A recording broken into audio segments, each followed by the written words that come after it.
Exercise 36. Ready, start. In the judgment of the Kerala High Court, a number of general directions have been issued to all the criminal courts, which are called upon to hold trials, particularly in cases involving an offence under Section 138 of the Negotiable Instruments Act, 1881, as also in all other cases involving offences which are technical in nature and do not involve any moral turpitude. In view of the controversy at hand, it is unnecessary to state the facts giving rise to this appeal in detail, except to note that the present case arises out of a complaint filed under Section 138 of the NI Act. On being summoned by the magistrate, the accused preferred a petition before the High Court under Section 482 of the Criminal Procedure Code, 1973, inter alia, praying for dispensing with her personal appearance before the magistrate. As aforestated, the High Court, while allowing the said application and permitting the accused to appear before the trial court through her counsel, felt that there was great need for rationalizing, humanizing and simplifying the procedure in criminal courts with particular emphasis on the attitude to the criminal with no moral turpitude or the criminal allegedly guilty of only a technical offense, including an offense under Section 138 of the NI Act. Relying on the decision of this court in Bhaskar Industries Limited versus Bhivani Denim Limited and others, and of the Kerala High Court in Sasindra Nair versus General Manager, the learned judge has issued the following rules of guidance with a direction that these can and must certainly be followed by the court below in the instant case, as also by all criminal courts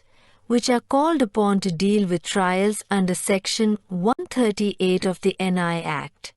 Hereafter in all 138 prosecutions, the very fact that the prosecution is one under Section 138 of the Negotiable Instruments Act shall be reckoned as sufficient reason by all criminal courts to invoke the discretion under Section 205 CRPC, and only a summons under Section 205 CRPC shall be issued by the criminal courts at the first instance. In view of the controversy at hand, it is unnecessary to state the facts giving rise to this appeal in detail, except to note that the present case arises out of a complaint filed under Section 138 of the NI Act.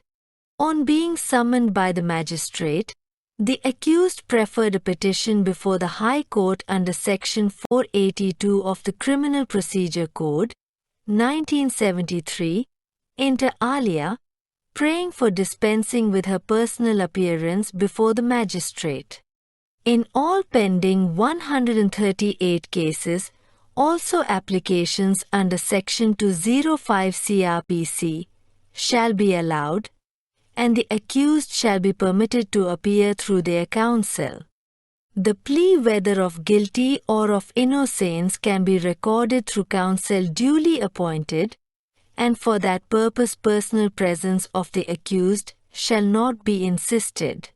Evidence can be recorded in a trial under Section 138 of the Negotiable Instruments Act in the presence of the counsel as enabled by Section 273 CRPC,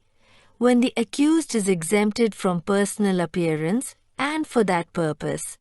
the personal presence of the accused shall not be insisted.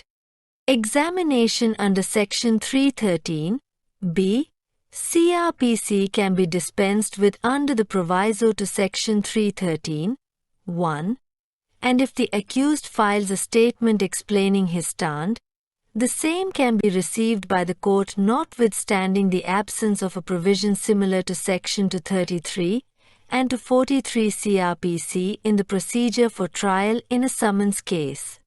The power and the obligation to question the accused to enable him to explain the circumstances appearing in evidence against him must oblige the court in such situation to accept and consider the written statement made by the accused.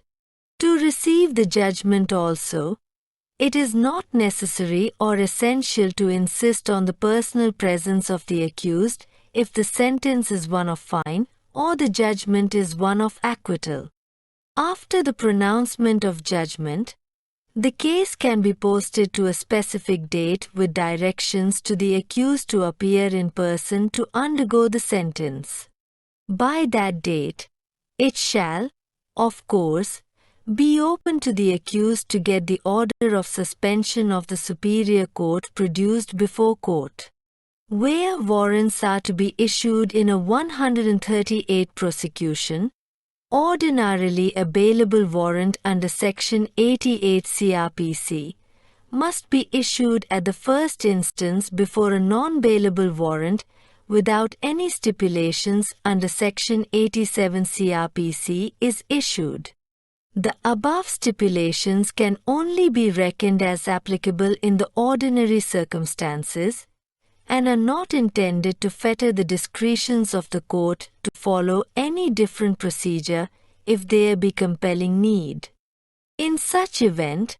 the orders directions of the magistrate shall clearly show the specific reasons as to why deviations are resorted to.